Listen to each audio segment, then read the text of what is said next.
Alors, Jorge Queiroz est né à Lisbonne en 1966. J'ai découvert son travail lors de la Biennale de Venise, la 50e, qui était organisée par Francesco Bonami, et j'ai été immédiatement touchée par la force qui se dégageait de ses grandes œuvres sur papier. Petit à petit, depuis une dizaine d'années, il a commencé à aussi faire des œuvres sur toile, comme celles qui sont exposées ici.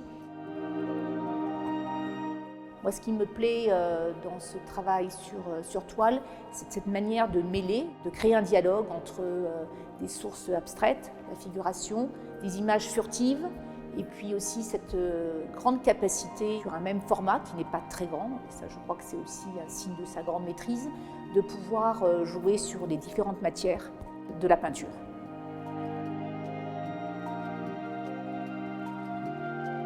On est dans un climat, on va dire, onirique, surréaliste.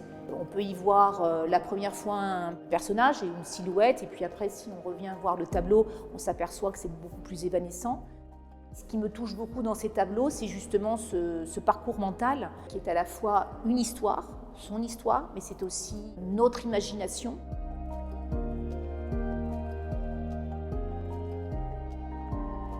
Jorge Queiroz, c'est quelqu'un d'extrêmement cultivé, qui regarde beaucoup la peinture. C'est évident qu'on retrouve certaines fois des paysages tourmentés de Max Ernst. On retrouve aussi les transparences qu'ont chez Odilon Redon. C'est typiquement aujourd'hui un artiste d'atelier. Il travaille de manière très solitaire, mais accompagné de lectures, de musique et de visites évidemment d'amis ou de critiques d'art qui sont toujours les bienvenus.